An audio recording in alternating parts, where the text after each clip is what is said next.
চাঁদাবাজির সাথে জনাব আসিফ মাহমুদ সজীব ভূঁইয়া উপদেষ্টার জড়িত থাকা নিয়ে জনাব জানে আলম অপুর একটা ভিডিও নিয়ে তীব্র বিতর্ক চলেছে আমাদের সামাজিক স্ফিয়ারে। এরপর জনাব আসিফ মাহমুদ এই ব্যাপারে কিছু প্রশ্নের জবাব দিয়েছেন। বিশেষ করে ওই ভিডিওতে যে একটা সিসিটিভি ফুটেজ দেখানো হয় যেখানে একটা বাইকার একজন বাইকে চড়ে যাচ্ছেন এবং জনাব অপু দাবি করেন এটা জনাব আসিফ মাহমুদ, সেটা ব্যাপারে তাকে যখন প্রশ্ন করা হয় তিনি কিছু কথা বলেন, সেটা নিয়ে আবার নতুন করে নানামুখী আলোচনা ডিবেট চলছে। আমি এই দুটো নিয়ে একটু কথা বলতে চাই এবং আমি একটা পুরনো প্রশ্ন আমি অনেক দিন থেকে করছি যে উনি কিছুদিন আগেই জনাব খালিদ মহিউদ্দিনের সাথে একটা ইন্টারভিউতে স্পষ্টভাবে বলেছেন তিনি নির্বাচন করতে যাচ্ছেন। তার বাবাও কিছুদিন আগে বলেছিলেন যখন তাদের বিরুদ্ধে একটা ভিডিও বা নিউজ রিপোর্টিং তৈরি হয়েছিল তিনি সেখানে বলেছিলেন যে তার ছেলে নির্বাচন করতে যাচ্ছে বলে এই শত্রুরা এসব করছে। জনাব আসিফ মাহমুদ সজীব ভূঁইয়া নির্বাচন করতে পারা উচিত কি উচিত না সেটা নিয়ে অনেক দিন থেকে প্রশ্ন করছি, সেটাও একটু যুক্ত করতে চাই।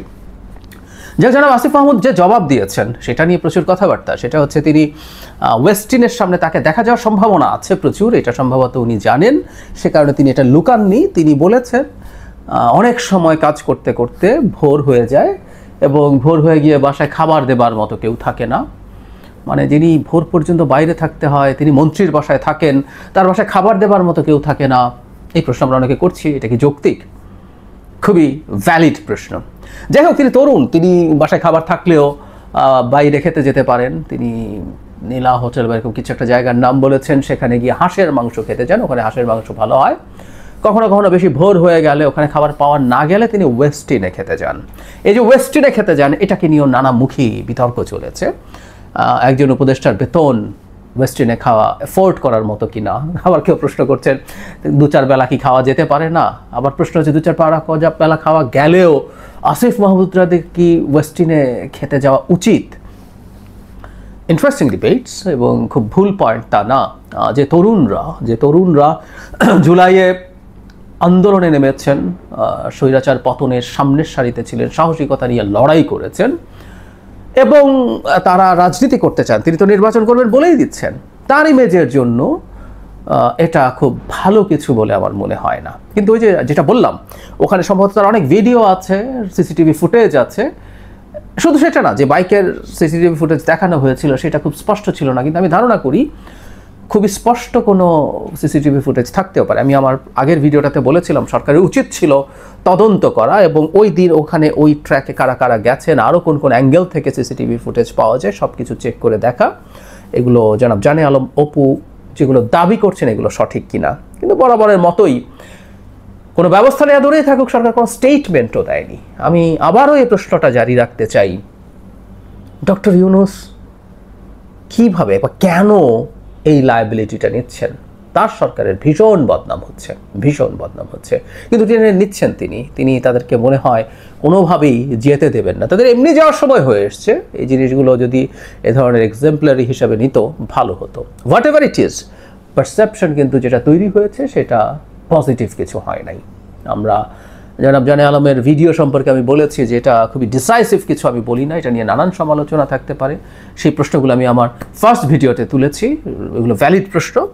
কিন্তু জনাব আসিফ মাহমুদকেও তার ট্র্যাক রেকর্ডের কারণে, তার শুধু এবার যে ঘটেছে তা না, একটার পর একটা ঘটনা, বিরাট লম্বা ফিরিস্তি আছে, সেই ভিডিওতে বলেছেন, আপনারাও জানেন, একটার পর একটা বিতর্কে, একটার পর একটা ফিনান্সিয়াল করাপশনের সাথে, সন্ত্রাসের সাথে, এক ধরনের মাফিয়াগিরির সাথে তার বাবা যেভাবে যুক্ত হচ্ছেন, সেই জিনিসগুলোর সুষ্ঠু তদন্ত সরকারের দিক থেকে হওয়া উচিত ছিল এবং সরকারের উচিত ছিল তাকে পদচ্যুত করা।